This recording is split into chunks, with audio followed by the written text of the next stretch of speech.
Hey, this is Ken Reid from Sportsnet, and you are listening to Tobin Tonight.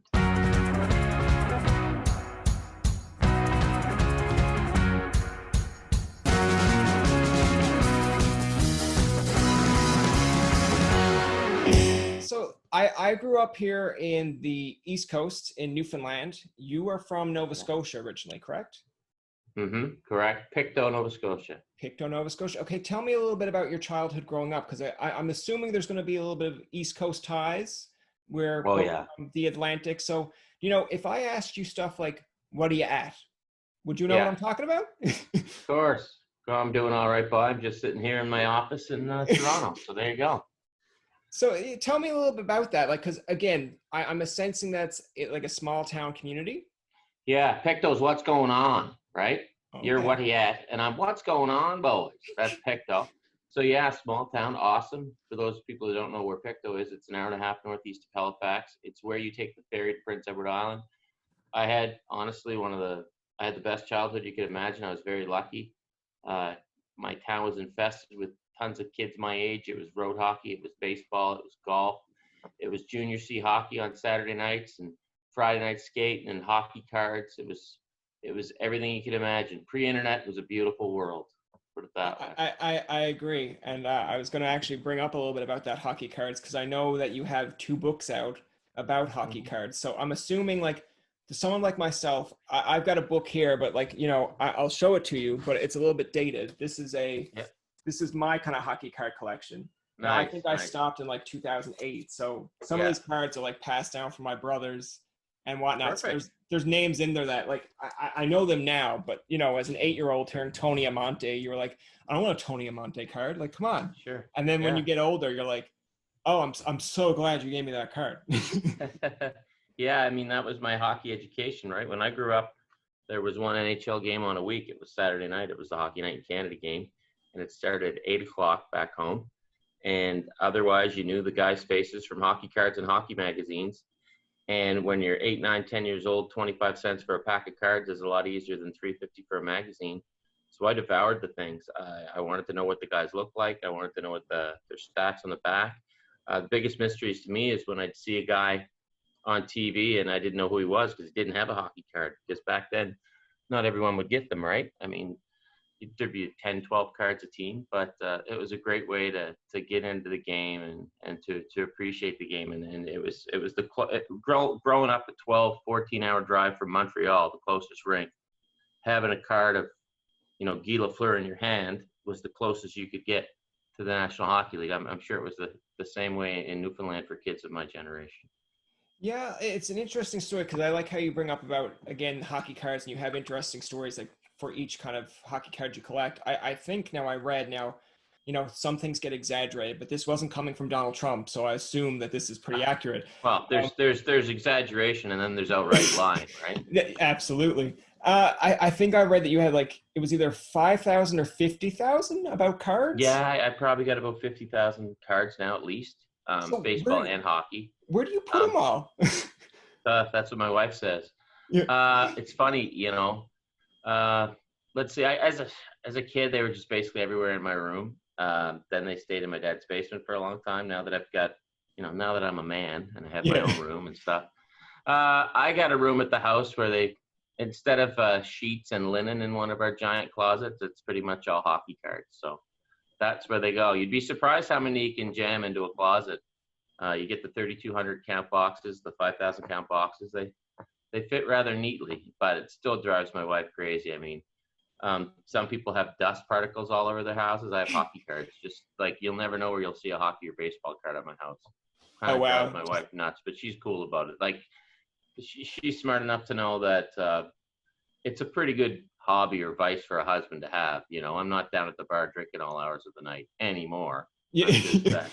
I'm just hanging out with my hockey cards, not smoking darts, just looking at my hockey cards, not gambling too much, just looking at my hockey cards. So it's not the worst hobby a man can have, I don't think. I feel like it's a safer bet if you got a call, your wife got a call and was like, Kenny's down there arguing with someone at the bar about hockey cards. She's like, not a concern. Not a concern. It's another one if it's Kenny's down at the bar fighting someone about hockey cards, then it's okay, Kenny, we need an intervention. Right. Kenny's on the VLT with his hockey cards. fighting a guy. Yeah, it's fine. And you know what? It's funny too because my wife and I work separate hours. She works days, I work nights. So, our time is together is basically on the weekend. So during the week, if I'm not golfing, I might be watching something or I might be flipping through some cards and things like that. I just enjoy them. They're just now, when I was a kid, they were a way to connect me to this far off game. Now as an adult, they're a way to connect me to my far off childhood. I'm not the most mature guy in the world, and I have no qualms about saying take your time to grow up.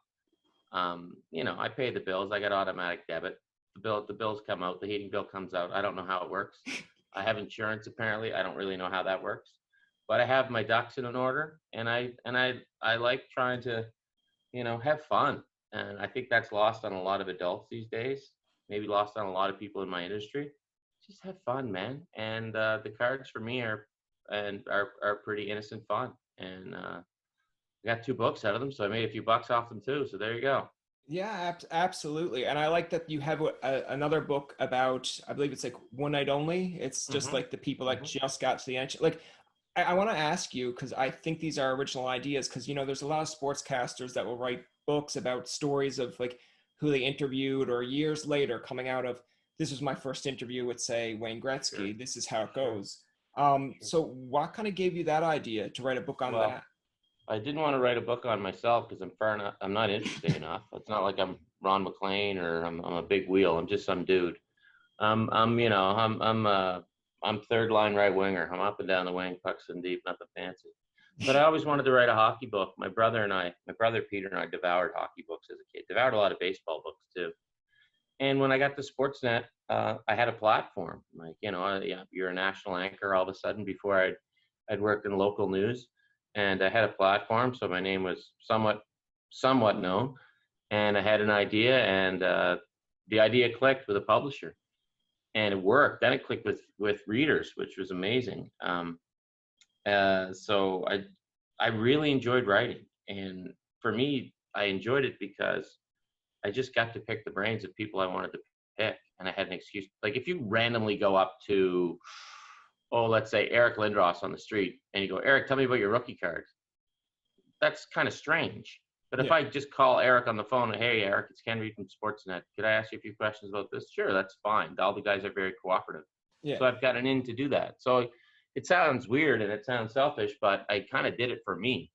And I was hoping, I think it's kind of the same way people write music, right? I think they write for themselves and they hope that it catches on with other people and other people can share that experience. And for me, that's what writing was. So I did the first Hockey Card Stories book. Then I did One Night Only about the guys who played a single game. Then I did a book with Dennis Marouk, a guy who I loved as a kid who became a good buddy. Then I did the other Hockey Card Stories book. Then I did the Eddie Shack book, which was a total trip. And now I have a new book out this year called One to Remember. It's kind of an extension on One Night Only. One Night Only was about guys who played a single game. One to Remember, it's about 39 guys who scored a single National Hockey League goal. One, no more, no less. So what does that one goal mean? Where does that fit in your journey? And it's funny because, on the Hockey DB page, it's one goal and you kind of flick off and you go to another guy's page. But when you interview these guys and you talk to them, there's a lot that goes into one goal. I talked to a guy whose career ended because he had a plate in his head and he became a scientist. Another guy became an orthopedic surgeon. Another guy was stabbed in his leg week after, stabbed, not with a skate blade, with a knife, a week after he got his goal. That led to all kinds of stuff. One of the Hanson brothers, some slap shots in there. So it was nuts. It was so much fun. And again, I did it and I came up with the one goal concept because I'm a wannabe player. And I don't let that go. A lot of people my age kind of move on, but I cherish that kid within who still wants to score that one goal in the NHL. So I wanted to call up these guys and say, what was it like to get that one goal in the NHL? So got a book out of it somehow. Yeah, so kind of relating that, it's like when you mentioned about people just get the one goal and they give you like a great story and just kind of always want, like, to me, I think I got into hockey maybe at 16. So it's like around like Curtis Joseph's age, and Curtis Joseph did well because he ended up, becoming a goalie. But I remember wanting to be a goalie first, and then when I got out on the ice with my street hockey pads on, brother just ripping them at you. You're like, all right, so I don't really know how to skate. This isn't gonna go well. So Yeah, I let's gotta know how to skate to be yeah a goalie. yeah. So I was like, let's try playing out, and then I had an interest, and it was like it's just a scrimmage, and I scored a goal, and like it's scrimmage, no one's really there. Maybe a few of your buddies just wanted to see how you do, and I'm there like Hmm. doing almost like a Yakupov down the ice, and it's only one Sure, nothing. But like 20 seconds sure. into a game, and you're just like, woo! And then they're like, Right. So imagine having that moment in the biggest league in the world, right? That's kind exactly, of cool. yeah, And that's cool, Brian, because even by you scoring in shinny, in a way, you're linked to that guy who scores in the NHL. In a way, you're linked yeah, to Wayne Gretzky and his 894 yeah, goals, because you still know that feeling. yeah. We don't really know the feeling of doing it at that level, but No, no. the feeling of when the twine moves or you get the puck past the goal line, it feels good. Yeah, and it's like to bring it also with the soccer background there. I know when we were playing intramurals at like Carleton, like I'm not a big scorer. I just don't like to score a lot. It's more of a passer because I know there's other guys in the team that can do that. Yeah. So I just kind of just gave one on net, and it made like a curve, and then someone was like, that's like a Sportsnet Central moment. I was just like, Yeah. where's the Bend it like camera? Beckham, eh? Yeah, we're like, where's the camera? Yeah. How come no one recorded that? Hey, that's the beauty about sports, man, is you can even us plugs can have that one magical moment. That's why I love golf too, because any given day in golf, you or I can make a shot that Tiger Woods couldn't make at a certain hole at a certain time. Now, Yeah, the odds of that are probably 1,000,000,000 to 1 in Tiger's favor, but there's always that one shot in golf that keeps you coming back. I had a shot the other day I had no business making, but I'm like, that was pretty good. And then I'm like, well, the 84 other ones weren't that good, but yeah, yeah. you can have that one little moment. That's all you need, right? Yeah, it's funny because like you when you're mentioning these stories, like there's people that are very humble about it, but I feel like there are ones that are like that is their career highlight, and to each their own. That is basically like they know this is their peak moment. They'll go on about it forever. Hmm. And that's how I feel sometimes with sports. Like if I was really good at a certain sport, I would not care about a goal that I scored like 5 years ago. But because maybe Right. that's like the one goal that you're ever gonna get every time you see it, but you're like, yeah, it's 5 years ago, but that goal was sick, and you said it, Yeah. so it counts. And then like let it Well, go. You're like, no, this is it. well, that's funny because I had that same opinion on the guys who scored the one AHL goal. And I'm like, do you ever talk about it? Does it ever come up? And to a man, all of them are like, nah, it doesn't come up. It's Yeah, like they're proud of it. yeah, And I said to them, yeah, if I had believe scored you. a goal in the NHL, I had to have a T-shirt that said I scored a goal in the NHL. No, Yeah, no, it's not like that. But some of them have the puck up in their basement, in their man room, or in the background, like you have there. yeah, Others, it never comes up. Some guys, it comes up sometimes. It's just, it's kind of just, it's a great accomplishment, and it's a thing. Some of them are, but it's a to me, one goal in the NHL is something that it almost represents. I guess the easy way to look at it is the culmination of a journey, but there's a lot more that goes into it than just that. But the there's one like goal is there's a get your name to the backstory. books, Yeah, there's like right? a There's backstory a that's backstory, and a lot of guys too. That's a launching pad for other stories, which is kind yeah, of cool because you think that'd be the end of the journey, but it kind of morphs into another journey. So I thought that was really cool. What just one goal can mean to a person. I thought that was kind of neat. yeah. It's funny when you were mentioning like of course like when you have like the memorabilia and stuff, and then like you're looking in the background. Like, I think I got like a 2002 Team Canada poster there. Yeah. But my neighbor actually, when I was first getting into hockey, gave me a puck with like my Detroit Red Wings jersey and everything on it, and then like on the back, age 12, center, and I held on to that for the longest time. And I'm like this is it. Like when people get pictures of their puck of like Austin Matthews with 4 goals, I was like, Sure. this is my puck. And like now I have it in my closet because if someone sees it, they're like, oh, that's silly. I'm just like, it's not silly. It's Yeah, great. well, that's just like some of the guys that scored the single goal. One of the guys, he's like, yeah, the puck's in my backyard somewhere in a swamp. He goes, I was playing shinny with my kid. The only puck I had was the puck for my one NHL goal. We Oh, that's played sad. with it and shot it, and it went in there. We couldn't find it, and he was like, yeah, whatever. Oh, Some things, really? it's like anybody's life, right? Some picture can mean the most to you ever when you're 12 years old, and when you're 36, it's in the bottom of a cupboard, right? Yeah. So that's an NHL goal puck. Believe it or not, for some people, is no different. Yeah, I guess like to each their own. Other Absolutely. thing I want to kind of mention, because you were talking about getting this platform, and then you did these books kind of, and I'm not going to put it in a selfish way, so don't make it, I hope it doesn't sound that way, but like you said, to do it for you, for your interest, Mhm. for your stories. Yeah. So like, take me through your career of how did you get from basically a small town Nova Scotia to Yeah. Sportsnet?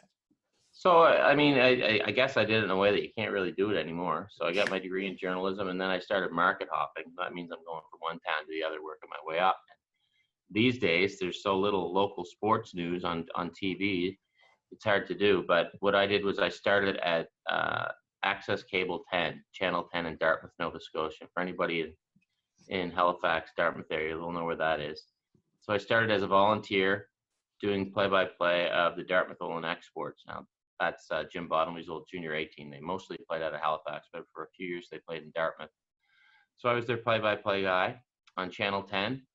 And then I'd host the odd Halifax Mooseheads playoff game on Channel 10 Halifax. And then the Dartmouth station had a community news program that they hired 3 reporters for, so I got one of those gigs. So I stayed in Dartmouth for about 2 years and 2 months. I know the exact amount. Then I moved to Calgary without nothing. My mother was moving there. I started as a writer on their morning news program, so I had to be at work at 4 a.m. I worked 4 a.m. to 9 a.m. for a whopping $10 an hour.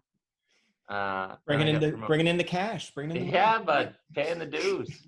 No stamps either, bud. And then I got promoted to full-time writer. From there, I got promoted to videographer, which was a one-man band, shooting your own news stories. So I was a go-getter. So I went up to the sports guys, and there was a 3-person sports department. They were always complaining that when one of them would go on vacation, the other 2 would have to work more to fill the holes. So I said, well, can I do the sports on the weekend when someone goes on vacation? And yeah, they're pumped. So suddenly I'm doing sports once in a while. So then the sports job opens up. So I get that almost by default. So I'm the weekend sports guy in Calgary, covering the Flames, loving life. Like, I'm in a press box of the National Hockey League at 26 years old. It's awesome. My buddy Colin White's playing for the Devils. My buddy Johnny Sims playing for Dallas. 2 guys from Pictou County. And then I worked my way to weeknight sports anchor. From there, moved to Ottawa, did the same gig. From there, moved to Edmonton, to CTV Edmonton for 3 years. From there, followed my wife to Toronto, quit my job in Edmonton, had no job when I moved to Toronto, and quit at the height of the 2008 recession, which was crazy. My dad thought I was nuts. Got in volunteering at CP24 and field producing at another sports network. Got on at another sports network on a freelance basis. Worked at the NHL network on a freelance basis, and made a call here one day. And 5 days later, a week or so later, I had a deal, and I've been at Sportsnet since May 2011. So it's been a good ride. I love it here. It's awesome. Yeah, it's like when you say that, like when you tell about the journey of going from basically from Nova Scotia, like pretty much all over the map, like it kind of helps, even though you don't know it at the time, it kind of helps builds like your reputation or brand, because if someone sees you at Sportsnet now and they're like looking and going, okay, like, geez, I remember him here in Halifax. And then there could be someone else out in Edmonton goes like, hey, come here, honey. Isn't that the guy that was doing this thing? And then you're just like, you become nationally known that way. But like, what I like out of it too is when we're debating a story, I'll say, look, that doesn't matter to people in Calgary. That doesn't matter to people down east. It's not just about Toronto. Because people always accuse national networks of having a Toronto bias. So I'm proud to say that I'm not from here. I live here now. I love it here. But I'm a Nova Scotia boy. But I've done my time in Alberta twice. So I kind of think I have a feel for it. So I like having that voice, that voice in the newsroom. Ralph Mellenby, who used to run Hockey Night in Canada back in the day, always thought it was important to have guys from every part of the country. So Bob Cole was from Newfoundland. Like he could tell you what people in Newfoundland wanted. So I'm proud to kind of give, a little maritime representation here with maybe a little West Coast flavor too. Yeah, it's funny that you, like, when you mentioned about getting all kinds of flavors and like all different kind of people from different provinces, because we had George Stropolopoulos on not that long ago, and I was making the joke at him of CBC and how it seems to be like a lot of Newfoundlanders at CBC, and he made the joke of saying like, yeah, it's almost like CBC is in Toronto, but it's almost like if you're from Toronto, we're not hiring you. And I was like, oh, Yeah. it's so backwards, because as a Newfoundlander trying to kind of crack in the industry, I'm always finding it like the opposite, where it's like, if you apply for these jobs at like CBC Toronto, like Sportsnet, or like TSN, whatever, and you're like, how am I competing with a kid from Ryerson that literally grew up watching the Leafs? I'm here in Newfoundland, and they're going to be like, you're all the way out on the East Coast. Like, what do you know? And I'm just like, well, geez, like, I have TV. I got TV, man. We had TV in Pictou too. Yeah. I found it was easier to get hired in Toronto when I was here, just physically here, right? Because let's be honest, the company doesn't have to pay your moving expenses. It's easy. You can start the next day. It's just easier, right? It's like any industry, right? If you're in the town, it's easier to get the gig. Yeah. But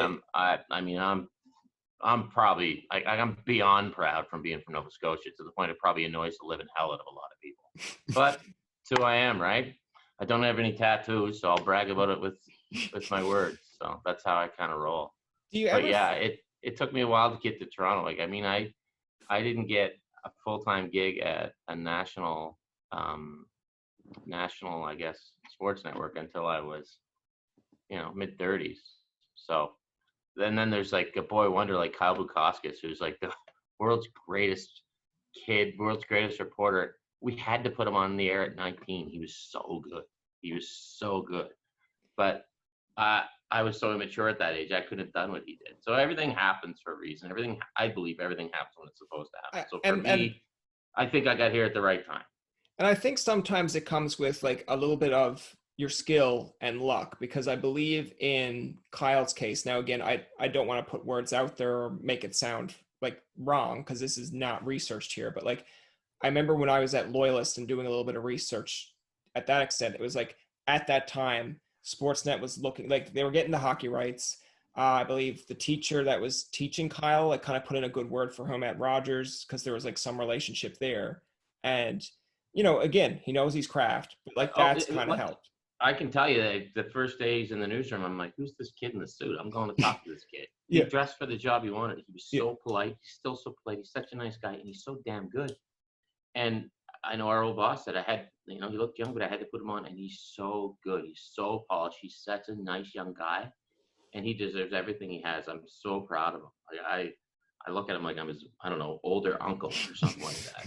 But he's a great kid. And the first time I did a Hockey Night in Canada game, I think I've only done one, but it was a rinkside reporter in Montreal. I called Kyle to help me. Like, what do I do, Kyle? And he was so kind. So I'm super proud of people like that. It's like when you give him a call on the phone, it's just it's like, Uncle Kenny here. I need your help. Uncle Kenny needs help. Yeah. Uncle Kenny. I'm super proud of him. Yeah, he's awesome. He's so good. Like, I watch and Arash Madani from Truro, right? Arash is from Truro.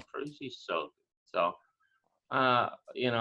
blessed to work with a lot of talented people. And then like when I was a kid and I'd see people, national sports reporters, I would say, what are they like? What are they like? And I've discovered everyone's just some dude. Everyone's who they are. So you cheer for good dudes and good ladies, no different.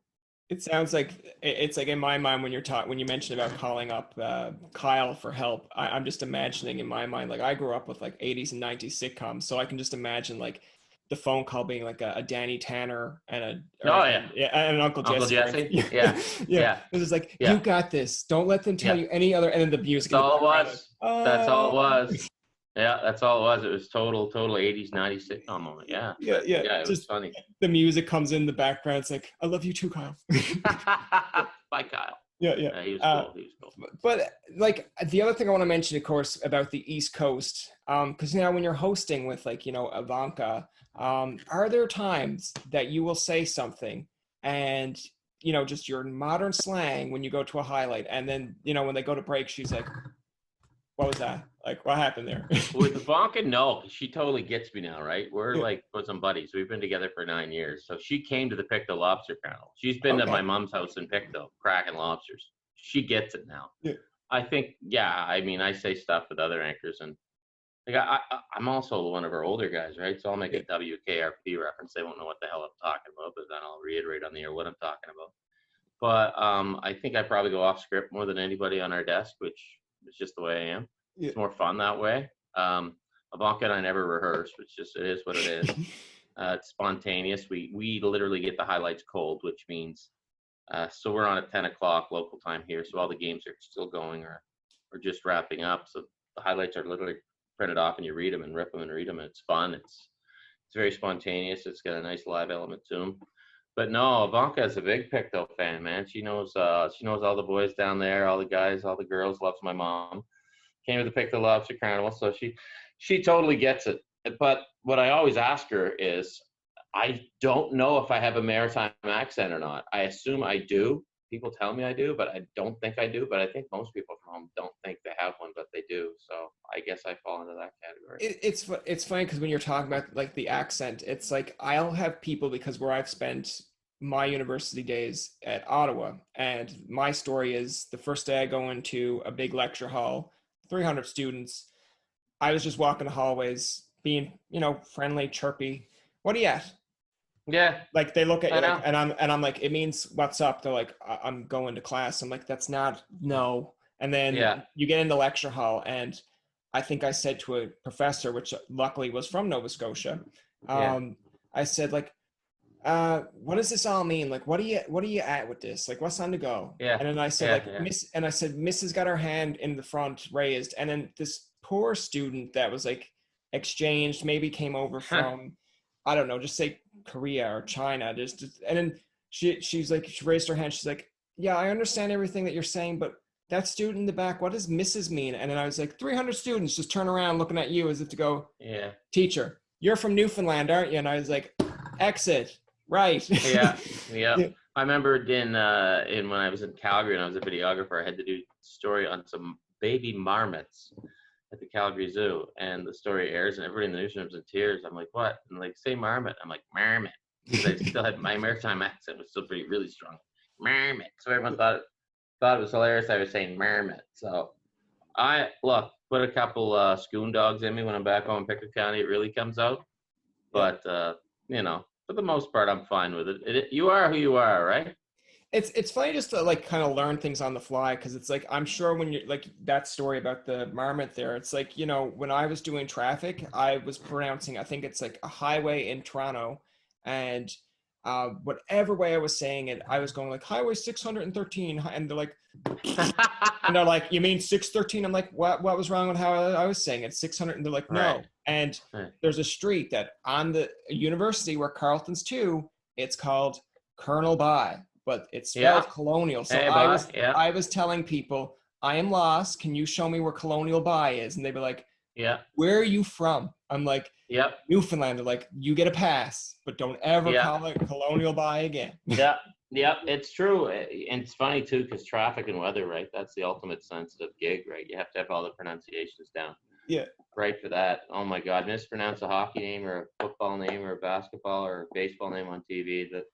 The old tweets come in, and it's like, look, there's 2,500 guys between all four leagues. I'm doing my best. I really am. But if this guy just got called up, and so you take your lumps. But it's not even like the names are not as simple anymore, right? Like it's like because of it's like diversity, which is great, but it's like, it's almost like the Canadian soccer player like from out west, like I'm not even going to make the attempt to say Alphonso Davies. There you go. Like that's like for the longest time I would just stumble across it. Like last name easy, first name, but like when you're on trying to get a highlight out and you're like Alfonso Avunzo, and you're like, where am I from? Why did I just say it? Yeah.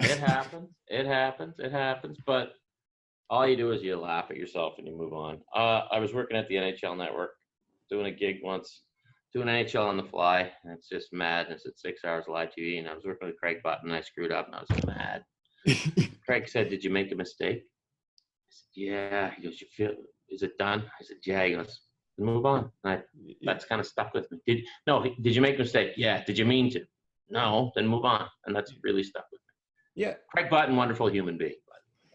Yeah, I like Craig Button. We've had him on a few times, but there are certain times that I feel like with Craig, he'll give you some like outrageous take, and you're like, Craig, but what? And he's like, no. And I'm like, okay, well, you're the guy that's in the NHL, and I'm just this guy. So he was the GM. I'm just some dude. He was the GM of the Flames when I was there. Oh wow! He was super guy. And then one night at the NHL Network, I showed up, and he was my co-host. He actually, I think he remembered who I was, which I was kind of honored by. But yeah, he's such a wonderful man. Just a nice man. I have all the time in the world for him. Yeah, like the other thing that I think is interesting with Sportsnet now, with we've got the way that the world is now with COVID. You've got NHL pretty much in September, which is Yeah. crazy. But I love that there's Bieksa now on your panel, and you've Yeah, got Kev's Brian doing Burke, well. and like Bieksa to me is because I don't want to come across saying it one like on an interview one way and then something else completely different. But there are times I'm like Bieksa, like, okay, it sounds like you're getting a little bit of friction, because I remember the other night where it was like him and Cassie Campbell were like almost getting into it, and then like Ron Yeah, McLean but had do kind you want everybody agreeing on everything? I oh don't think no so. I no, but think it that's was what just makes it awesome, right? it was just funny because I was like, oh my god, are they about to actually like, are the cameras about to No, go off? no. It's not the personal. I love that. I Yeah. mean, the worst radio in the world is just two people agreeing with one another, right? You want a little something, something. Oh, you But don't want to hear my yeah, old podcast where it's just two guys agree. It's like, how's yeah, that? Like, the Leafs suck. Yeah, I agree. yeah. Okay, next That'd be a topic. good name for a podcast. Two guys who agree, and it just Yeah, yeah, the yeah. ratings would But go. The ratings would go down. yeah, as somebody who worked on with Bob McCown, I can tell you when two guys agreeing is boring. So Bob was great that way. Yeah. Now, I want to kind of tie it all back here with when we were talking earlier about your hockey cards. Um, I was actually, when I was planning to do the stream here, I was actually going to come up with a whole bunch of Pokemon cards, because that's originally what I collected. Then I realized Oh, Pokemon geez. cards don't have a lot of value. Or I so, wouldn't even know. I wouldn't even know. I thought you were or, gonna haul out an Alex Faulkner card or something for me. oh man, if I had one, like, Yeah, seriously. But I when had you, doubles. I have a good buddy of mine's a collector down in Newfoundland, and I had doubles. He's like, I can't get one. I was like, you hear, he always makes me. He made a card of my son, so I was like, fair trade. So I yeah, traded the Faulkner for that. So it was sweet. That is one of my coolest. That's one of the best hockey card stories out there. How there's one card of Alex Faulkner, for those people who don't know, he's the first Newfoundlander to play in the NHL, and he played basically a season and a bit. It's 63, 64 Parkhurst. It's worth around $250. And I was like, why is it worth so much? Because everybody in Newfoundland keeps buying them up. So yeah. I love that story. It's great. I can imagine for, like, I guess someone in my generation, like to get a Dan Cleary, like, even a Sure. Stanley Cup card, like right now you're probably like, oh, okay, whatever. And then when you actually go down the road, it's like, oh wow, like that card is worth a lot. Do you have it in your collection? It's like, no, I don't, but geez, I wish I did. Like, Well, Alex Newhook will be the next one, right? You'll have to get those Alex Newhook rookies from Newfoundland. yeah, there'll be, I'd say Alex Newhook, Dawson Mercer will be another one, I'm Yeah. sure. Yeah. And so they'll come in waves, but it's just funny how like very distinctive cards mean things to certain people. Like, I'm sure Yeah, in the exactly. hometown, if someone has it, like I know his mom definitely has every card ever that he's in, Yeah. but it'd be funny if someone like goes to the door, like, please, can you trade me this card? She's like, get out of my lawn. Like, Get out of here. why? Yeah. The other kind of funny story that I want to kind of get into or kind of talk about here is, when you're at Sportsnet getting all these different personalities, was there ever a time, like with your first broadcast, that you were like nervous or made a slip up, or someone give you good advice like on your first day? My first one here was with Brad Fay. It was good. It went pretty well. The thing is, when you're the new guy at a station, like I got a big personality. I've always kind of had a big personality on TV. I've always been an idiot. If you went back and watched my stuff from 1999 in Calgary, I was a bit of an idiot. But with TV, I don't know where I read it, but I read this before. If you're the kind of guy that runs around a party with a lampshade on your head, when you go to the first party in your neighborhood, don't run around with the lampshade on your head right away. Gradually bring the lampshade out so that by 6 months, you're always running around the lampshade with your head, and people Yeah. have accepted that. So that was kind of me here. I built up to letting the lampshade go on my head.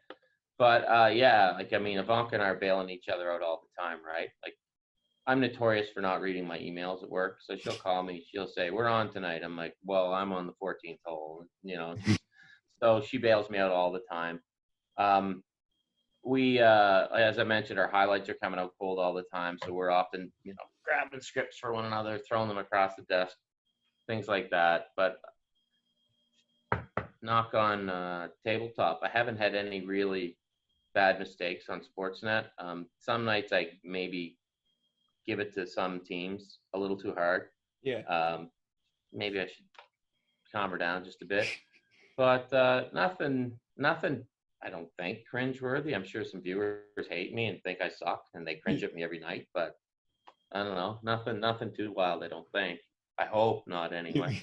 Nothing that I've gotten a reprimanded or a memo for, put it that way. Exactly. I like, though, like, it's funny because when you were mentioning about nothing too serious at the time, like, you know, sometimes with like these jobs that you have, reading out sports highlights, or, you know, even just being on TV itself, like, you know, there are people out there that will send you tweets, Oh, like, yeah. emails. I mean, if they know your email, but, like, you know, just like, I think some people watch to see if they know more than you or if you screw up. And I got news for you. I will screw up. Yeah. I'm going to screw up. Yeah. Not perfect. Haven't had a perfect day yet. Had close. I've had some very good days in my life. But yeah, and people, and social media really opens that. Like, I've gotten some tweets after shows that are just hilarious. Like, people are just ripping into you. And there's one that's, yeah. Well, it's me funny, and my producer still laugh about that. I won't repeat here on your podcast. It's funny because in a sense, it's like, as much as I kind of hate to put it this way, it's like social media makes it sometimes an even playing field. Like, you know, in terms of male anchors and female anchors, like, I know female anchors probably get a lot worse on Twitter, but like, honestly, God, I can't imagine what they put up. But like, I've seen some of it. It's brutal. But it's like, but Twitter also gives it to the males, but not as much. But just, I think we had Natasha Stashevsky on like a while ago, and I bring it up because she gave me a really good quote of, I asked her, like, when you as a woman get like these kind of hate comments and these tweets, and then she's like, oh yeah, like, most times it's not even about the sport. It's like, literally, like, what are you wearing that for? Like, who did your makeup? And like, sometimes it does tear you apart, but there's other times that you're looking at and like, whoever's writing this is not necessarily your fan to begin with anyway. They're like, consider the source, right? Yeah, like, they're tuning in to basically rip you apart. So I've always said, like, you know what? I get nice tweets, I get bad tweets. I've never had anyone come up to me in person and say, you suck. I can't stand you on TV. Well, Ken, face to face. Yeah, exactly. No. Finally, it's time. Yeah. So people, you know, social media is like that. People hide behind it, and that's fine if that's what somebody wants to do. But yeah, the females in our industry, it's not fair. The heat they take. Like, Ivanka and I are really good friends. Like, I'd say we went to Vegas together, but my wife and me and her wife and her went to Vegas together. I'm good friends with her husband. She's good friends with my wife. We get along. It's awesome to be friends with your co-anchor. And Ivanka and I cut each other up, right? She'll make fun of me. I'll make fun of her. It's nothing personal. We just roll with it. And we have such a good time, and it's spontaneous. And I'm very, very lucky to be able to do that. And if anybody ever, you know, said something rude to Ivanka and I could say something to their face about it, I would. It's like, you stand up for your buddies. But no, it's social media is what it is. I would garner that when I'm done with my career, I will probably take a hammer to my Twitter and Instagram accounts because I don't need them. But you know what? It's one of those things. It's a double-edged sword. It's awesome and it's not awesome at the same time. But I appreciate people reaching out. Like today, I just kind of tweeted out. There was a video of a green at the U.S. Open, and the green's rolling crazy. And I don't like the U.S. Open. So I just kind of tweeted out, I think the U.S. Open's become too gimmicky. Am I alone? And people were saying, yeah, you're right. And people were saying, no, you're wrong.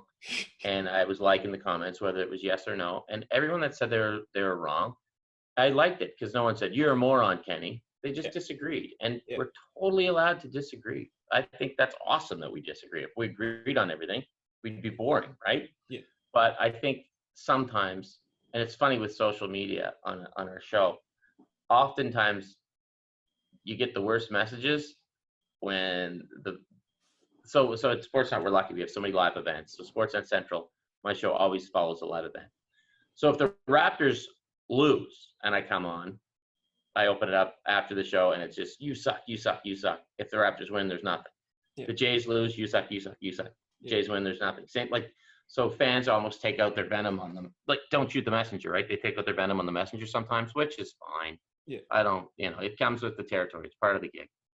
It's funny because like I will outright say it because I don't want to be like a cover up here, but it's like, I'll get on Twitter sometimes and like I've got my Tobin Tonight one and then I got my personal one. And like, seeing the Raptors just get like, you feel bad because it's a game 7. Like people give Pascal like a rough time. And I'm like, okay, there's a part of me that I'm gonna tweet this out and be like, geez, Pascal didn't have a good game. Like this, why are we paying this? And then like it's just for the moment of you're mad. But like then you feel Yes. bad because if they see it, it's almost like as if someone sent it to you. How would you feel? Like if someone said, if I had a bad show and someone's like, worst podcast ever, and you're like, wow, like that kind of hurt. And even if they deleted it, it still doesn't change the fact that you've seen it, you see that they said it, and it's Well, still look at Derek Fisher last night. Derek Yeah. Fisher had the worst game in right field you can imagine. It was awful. Yeah. I think he would admit it was awful.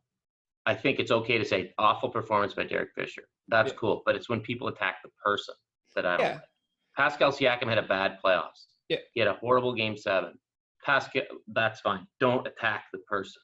Yeah. Because Pascal knows he had a bad game 7. Yeah. Derek Fisher knows he was tough, had a bad time in the outfield. But when people attack the person, that's when it's just like, come on, man. Well, this is how, and I'm no psychology major, but it's like I know when you're in the argument, and I know it gets tough with people, especially in a world of social media, but like if you're going back and forth with someone on Twitter and the argument is hockey or a player, and it stays within the argument, the moment you have them or they have nothing is the moment they send you a tweet of like, well, your podcast has like 30 listeners, blah, blah, blah. And you're like, okay, so you have nothing. So now you're coming at me to get me riled up.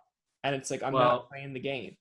Yeah, well, Twitter and social media and all that, right? It's right or wrong. We don't live in a right or wrong world. Democracy has worked for as long as it has because the guy that sees this way, guys that see this way, have combined to go, okay, let's go this way. Yeah. My dad used to be in politics, and he always said, I love my province, but I think we should do it this way. The other guy loves their province, he thinks you should do it this way. The thing we have to remember is we both love our province of our country, so let's find a way together. Yeah. But now it's just you're this or you're that. It's my way or the highway. I don't know if I think you've probably noticed, Brian. I've noticed it's not working out very well. Going at it that way. It's so funny to me in a sense because with the anniversary of 9/11, like I was here the other day and I was like, there are actual people born like now that like do TikToks, do all this because that's their generation, but never don't know anything. Like I'm not saying that they don't know anything about 9/11, but they probably weren't born or probably only 2 or 3. But like they'll be voting in the U.S. election for the first time. Kids who are born after 9/11. So we got to put it in perspective how long ago that is for some people, but how close it is for others. But like when I was looking at, so they have like the documentaries on, and I'm looking at it, and I think I've sent out a tweet on it on my Tobin Tonight. I've made a picture, like because I love late night television, but I remember Jon Stewart pretty much in tears on his show. He looked terrified doing a monologue, and he even said everyone was waiting for Letterman because Letterman personified. I remember waiting for Letterman. I remember that. Yeah. And he held it together. Like I'm not a big Letterman fan, but again, I kind of side with it because I'm a Conan guy, and Conan is a Letterman kind of follower. I'm Conan and Letterman, and Conan and Letterman. Yeah. Yeah. So like when he came out, he held it together. But like I'm thinking about it, and you're seeing cops. Like firefighters go all in, and it just as much as you're seeing America in distress, they were all coming together. But now today, when you look at it, you're like, oh my God, you show a video of that and people are like, I don't see any Black Lives Matters going in the building. I'm like, what are you doing? Like, this is completely different period. And this is what they sacrificed their life for. I'm not trying to get into a debate with it. It's just that there are people that just want to rip it apart no matter what. Well, we live in a world now where the president of the United States doesn't think there's climate change. We live in a world now where science doesn't matter and where what you see in front of you doesn't matter. It's weird times, and I know where I stand on it. And that's another thing about social media and that. It's like, do I really want to tweet about this? And I try to stay off it on the weekends. It's just not good for you seeing all this stuff. And even if you try to avoid a certain someone who might be the president of the United States come across your timeline, he's still going to come across your timeline because somebody's going to talk about him. Yeah. And it's just Yeah.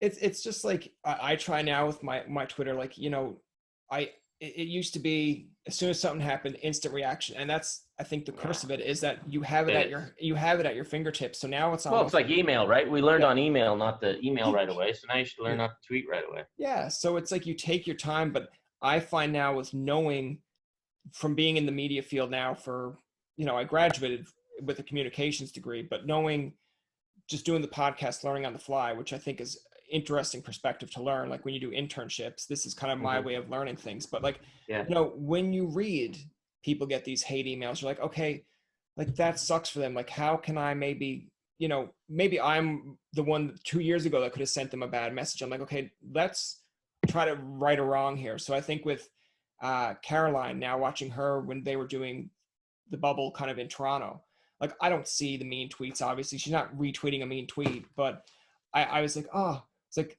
I've got Ken on my podcast. How's a way that I can kind of, you know, be a Newfoundland comedian, but at the same time, like kind of rub them both in a way of like somewhat humor. So I think I tweeted out, and I think you liked it, was like, you know, sorry Ken, but like I really love Chloe, or I love Caroline, blah blah blah. And I was just like, she I owns it. understand that. Yeah, and just like I understand. And I Hey, was like, it's like people. I'll be golfing with people, right? Randomly golfing, and you know, you're going around, and people say, you know, what do you do for a living? Oh, I work at Sportsnet.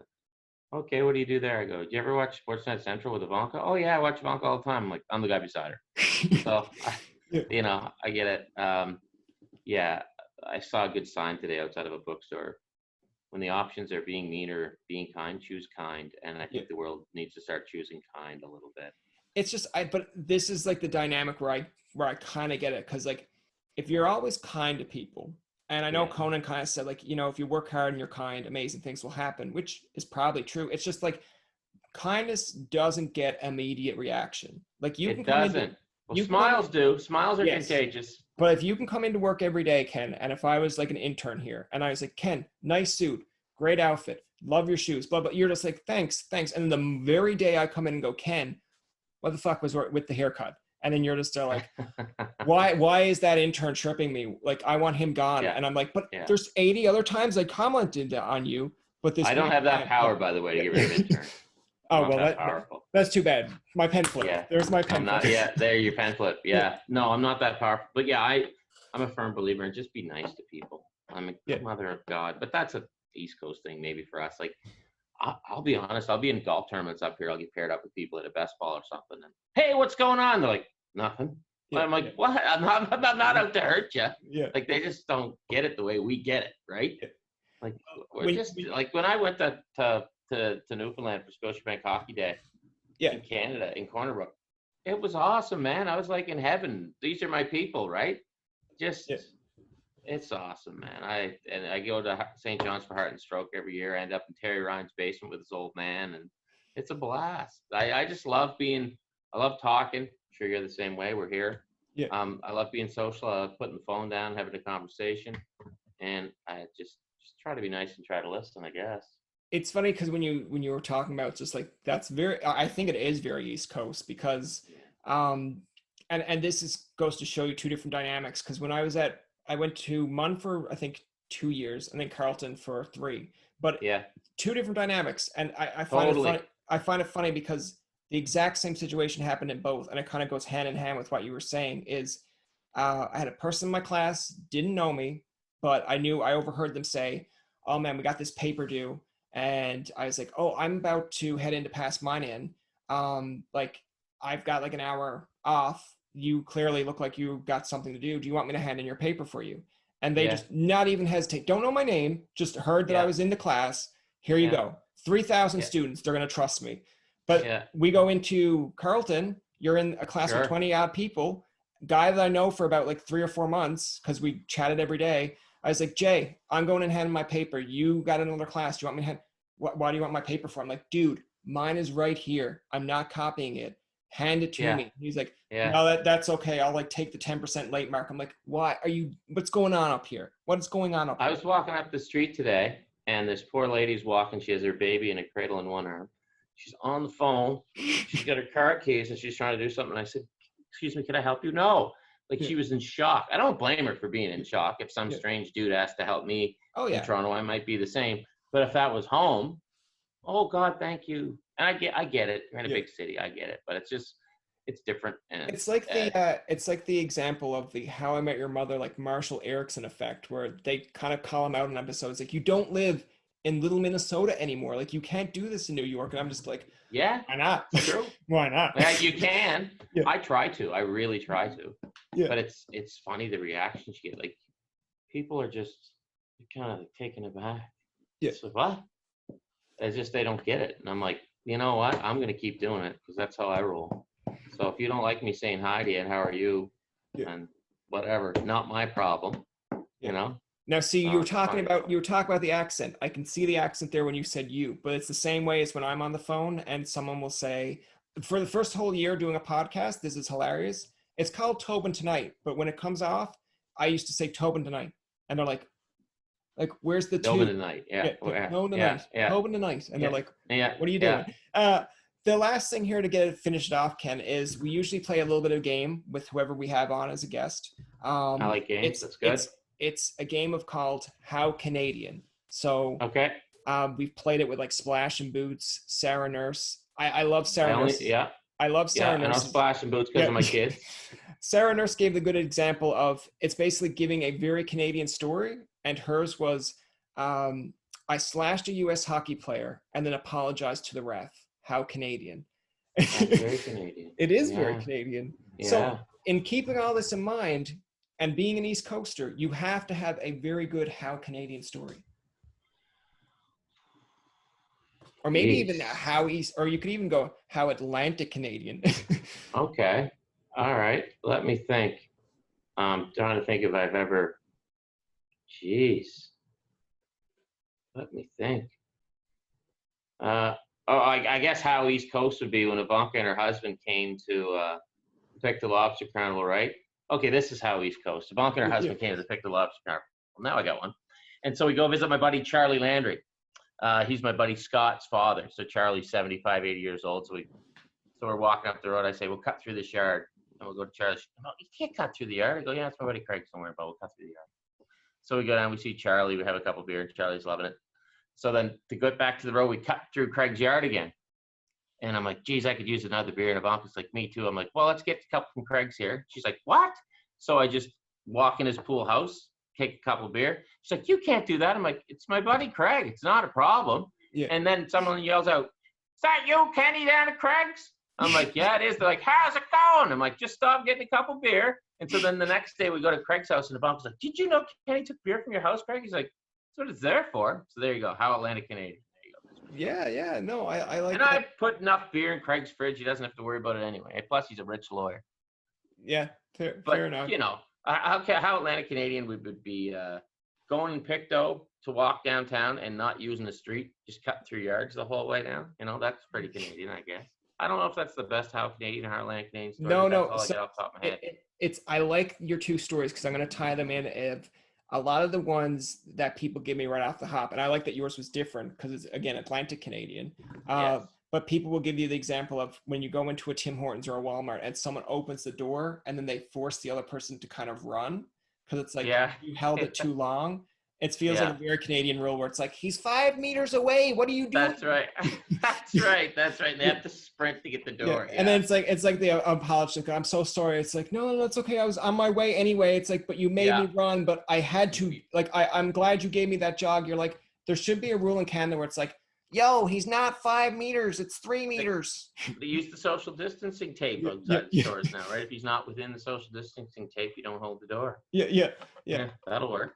Yeah, and then it's like when you get stuck, like I know at Carlton on rainy days, it's like you open the door for one person and it's a whole bus people. And you're hauled out. And then they're like, everyone's just giving you like the wave or the pat, and you're like, thanks, man. And you almost feel like going like, one more person says thanks, man, to me. You're holding this door because I know. One of you guys open the door. I've always held it for 15 people. Yeah, that happens a lot. Yeah. That happens a lot. Yeah. But I guess mine would be just stealing beer from my friends when they're not home. Yeah, but I mean, that's very like Atlantic Canadian. Like I know at Christmas time down here, we have like mummering was a big thing, but what is like mummering? So like mummering? Yeah, like when. Oh yeah, I've heard of mummering. Yeah. I've heard of so mummering. Like what we have even down on this side is like your neighbor will just like knock on your door once and then walk in and be like, Maureen, are you here? It's like, Willie. I know, I love it. And like, I love it. I did that once up away, forgetting where I was too. And someone's like, do you knock? I was like, I did knock. And then I entered. And then they're like, what gives you the right to enter? I was like, oh, right, Ontario. Yeah, I know. It's just it's a different world. Like you go to my mom's house, you know, it takes me 4 or 5 days to calm down when I go home. Mom, can people stop coming to your house? Yeah. Seriously. But then after a while, you get used to it. Yeah. You know? Yeah, you get used to it. And yeah, it's, you know, canned milk. That's very Canadian, I think. Very, very maritime. My grandma always had canned milk, carnation. Things like carnation. Well, it's like milk in a bag. I'm one of those people that, like, on the Friends episode where like Joey is talking about it's so fling and flang and tough. That's me, like a bag of milk. It's like I'll cut it open and my brother will be like, you ruined it. I'm like, get a carton. I've never had milk. Well, my relatives had it. The Reids we've never been a milk in a bag family. That's going to do it for this episode of Tobin Tonight. Our thanks to Ken Reid for coming on to the show. Remember, you can find past, present, and future episodes on TobinTonight.com, Spotify, and iTunes. Follow us on Twitter, like us on Facebook, and leave a comment or two. For Tobin and myself, this is Jacob saying, thanks for listening and good night.